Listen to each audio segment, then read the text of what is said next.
Deloitte is an old company. It's been around for so many years, and yet the brand is relatively new. Talk a little bit about that, how that's an opportunity for you, but also a challenge. Yeah, we've been in business for about 165 years. Actually, Deloitte was, Williams Wells Deloitte was the founder of the audit profession. And probably is the surname that has been in business for the longest. So actually you look at the business, that's very important when you are building a brand, because when you've been in business doing something right, hopefully, otherwise you cannot keep 165 years of history. Yeah. You realize that what really unites us around the world is the way we approach client service. From an advisory services, from a tax advisory services, from an audit perspective. So we've been in business for a long. And branding is we've been talking about branding for that long. Actually, you look at modern management and branding, probably you have to go back no more than 50, 60 years in order to talk professionally and properly about that. So actually, we moved to one single brand, Deloitte full stop with a green dot, in 2003. Okay. So actually, you look at the logo perspective and the branding perspective, we have a younger brand than, for example, Google. So yeah. Google has been in business for more than 16, 17 years, and we have a single brand just for less than 10. Wow. So for a company such as yours that is so multifaceted, multidimensional as far as your service offerings, how are you able to bring that all together and tell a brand story? Yeah, this is a question that we really ask ourselves almost every day around the world.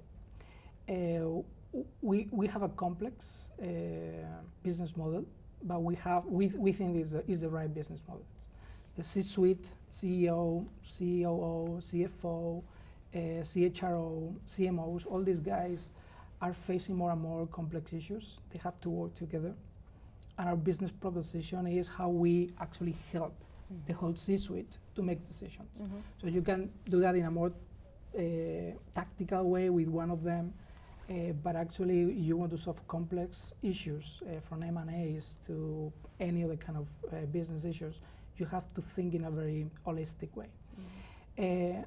So once you know what the business model is gonna be, then you have to think about how your brand and your brand positioning is gonna help to drive growth. So it's not easy to get to come up with an answer, because at the end we are a people-to-people business. We are in the business-to-business space, but at the end we are people selling to people. And when you do that, you have to acknowledge that we have 10,000 partners around the world who are talking to clients every single day.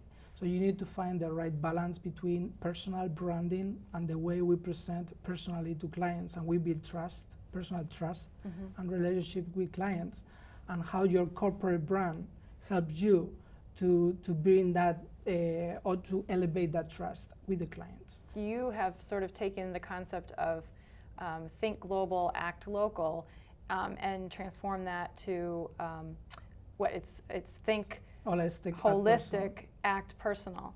Talk about that. How you came to that realization that needed to be sort of the call to action for you, if you will, and what that really means. Yeah, it's quite interesting when you go to business schools or marketing. You graduate on marketing. You have these two paradigms, which is think global, act local, and the 4 Ps of marketing. So, well, I moved from my native Spain to New York in 2004, and I was basically running marketing and communications for Deloitte Spain, and then I moved to basically have this global job. And I tried to apply those, and well, let's think global and act local. And suddenly I was visiting China or Panama or Buenos Aires or Amsterdam. And I realized, oh my goodness, but what is local here? Yeah. Local is, at the end, is human beings. And what is global here? Is global Canada, UK, Spain, France. Global, it's a multinational. Are we a multinational?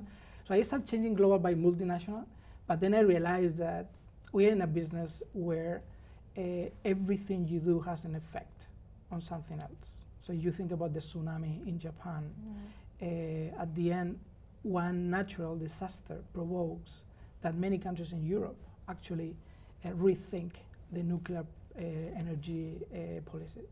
I know that you're doing a lot as far as pushing for more social media as a marketing tool. Can you talk a little bit about that and sort of why you think that that's so critical for Deloitte brand building right now? Social media and social networks are, I call them heaven. They are heaven for this kind of business. Because one cornerstone for us is the art of relationships. Right.